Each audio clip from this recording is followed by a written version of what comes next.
his slightest wish, or do other than acquiesce cheerfully in all his projects.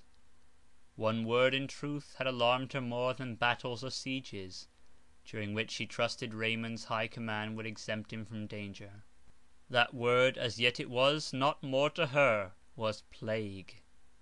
This enemy to the human race had begun early in June to raise its serpent head on the shores of the Nile. Parts of Asia, not usually subject to this evil, were infected. It was in Constantinople, but as each year that city experienced a like visitation, small attention was paid to those accounts which declared more people to have died there already than usually made up the accustomed prey of the whole of the hotter months. However it might be, neither plague nor war could prevent Perdita from following her lord, or induce her to utter one objection to the plans which he proposed. To be near him, to be loved by him, to feel him again her own, was the limit of her desires.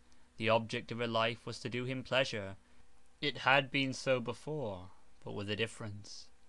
In past times, without thought or foresight, she had made him happy, being so herself, and in all questions of choice consulted her own wishes, as being one with his. Now she sedulously put herself out of the question, sacrificing even her anxiety for her health and welfare to a resolve not to oppose any of his desires.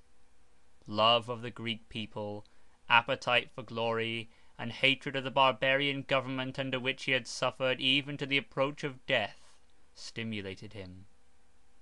He wished to repay the kindness of the Athenians, to keep alive the splendid associations connected with his name, and to eradicate from Europe a power which, while every other nation advanced in civilization, stood still, a monument of antique barbarism. Having effected the reunion of Raymond and Perdita, I was eager to return to England, but his earnest request, added to awakening curiosity, and an indefinable anxiety to behold the catastrophe, now apparently at hand, in the long-drawn history of Grecian and Turkish warfare, induced me to consent to prolong until the autumn the period of my residence in Greece. As soon as the health of Raymond was sufficiently re-established, he prepared to join the Grecian camp. Here Kishan, a town of some importance, situated to the east of the Hebrus, in which Perdita and Clara were to remain until the event of the expected battle. We quitted Athens on the 2nd of June. Raymond had recovered from the gaunt and pallid looks of fever. If I no longer saw the fresh glow of youth on his matured countenance, if care had besieged his brow, and dug deep trenches in his beauty's field, if his hair slightly mingled with grey, and his look considerate even in its eagerness, gave signs of added years and past sufferings, yet there was something irresistibly affecting in the sight of one, lately snatched from the grave, renewing his career, untamed by sickness or disaster. The Athenians saw in him, not as heretofore the heroic boy or desperate man, who was ready to die for them, but the prudent commander, who for their sakes was careful of his life, and could make his own warrior propensities second to the scheme of conduct policy might point out. All Athens accompanied us for several miles. When he had landed a month ago, the noisy populace had been hushed by sorrow and fear, but this was a festival day to all. The air resounded with their shouts, their picturesque costume, and the gay colours of which it was composed, flaunted in the sunshine. Their eager gestures and rapid utterance accorded with their wild appearance. Raymond was the theme of every tongue, the hope of each wife, mother, or betrothed bride, whose husband, child, or lover, making a part of the Greek army, were to be conducted to victory by him. Notwithstanding the hazardous object of our journey, it was full of romantic interest as we passed through the valleys and over the hills of this divine country. Raymond was inspirited by the intense sensations of recovered health. He felt that in being general of the Athenians he filled a post worthy of his ambition, and in his hope of the conquest of Constantinople he counted on an event which would be as a landmark in the waste of ages, an exploit unequalled in the annals of man, when a city of grand historic association, the beauty of whose site was the wonder of the world, which for many 100 years had been the stronghold of the Moslems, should be rescued from slavery and barbarism, and restored to a people illustrious for genius, civilization, and a spirit of liberty. Perdita rested on his restored society, on his love, his hopes and fame. Even as a Sybarite on a luxurious couch, every thought was transport, each emotion bathed, as it were, in a congenial and balmy element. We arrived at Kishan on the 7th of July. The weather during our journey had been serene. Each day before dawn we left our night's encampment, and watched the shadows as they retreated from hill and valley, and the golden splendour of the sun's approach.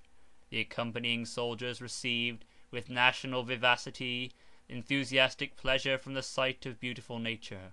The uprising of the star of day was hailed by triumphant strains, while the birds, heard by snatches, filled up the intervals of the music.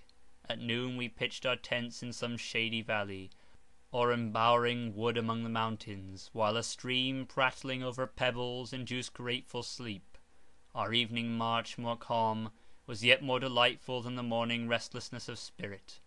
If the band played, involuntarily they chose airs of moderated passion.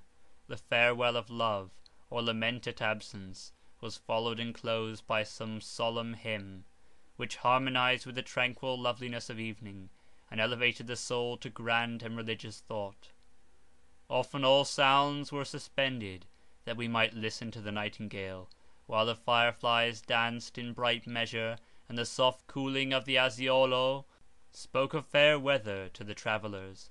Did we pass a valley, soft shades encompassed us, and rocks tinged with beauteous hues. If we traversed a mountain, Greece, a living map, was spread beneath, her renowned pinnacles cleaving the ether, her rivers threading in silver line the fertile land. Afraid almost to breathe, we English travellers survey with ecstasy this splendid landscape, so different from the sober hues and melancholy graces of our native scenery. When we quitted Macedonia, the fertile but low plains of Thrace afforded fewer beauties.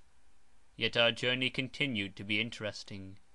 An advance guard gave information of our approach, and the country people were quickly in motion to do honour to Lord Raymond. The villages were decorated by triumphal arches of greenery by day, and lamps by night. Tapestry waved from the windows, the ground was strewed with flowers, and the name of Raymond, joined to that of Greece, was echoed in the aviv of the peasant crowd. When we arrived at Kishan, we learned that, on hearing of the advance of Lord Raymond and his detachment, the Turkish army had retreated from Rodosto, but meeting with a reinforcement, they had retrod their steps. In the meantime, Argyropylo, the Greek commander-in-chief, had advanced, so as to be between the Turks and Rodosto. A battle, it was said, was inevitable. Perdita and her child were to remain at Kishan. Raymond asked me if I would not continue with them. "Now, by the fells of Cumberland," I cried, "by all of the vagabond and poacher that appertains to me, I will stand at your side, draw my sword in the Greek cause, and be hailed as a victor along with you." All the plain from Kishan to Rodosto, a distance of 16 leagues, was alive with troops, or with the camp followers, all in motion at the approach of a battle. The small garrisons were drawn from the various towns and fortresses, and went to swell the main army. We met baggage waggons, and many females of high and low rank returning to Fairy or Kishan, there to wait the issue of the expected day. When we arrived at Rodosto, we found that the field had been taken, and the scheme of the battle arranged. The sound of firing, early on the following morning, informed us that advanced posts of the armies were engaged.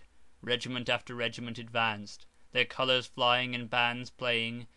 They planted the cannon on the tumuli, sole elevations in this level country, and formed themselves into column and hollow square, while the pioneers threw up small mounds for their protection. These then were the preparations for a battle, nay, the battle itself, far different from anything the imagination had pictured. We read of centre and wing in Greek and Roman history. We fancy a spot, plain as a table, and soldiers small as chessmen, and drawn forth, so that the most ignorant of the game can discover science and order in the disposition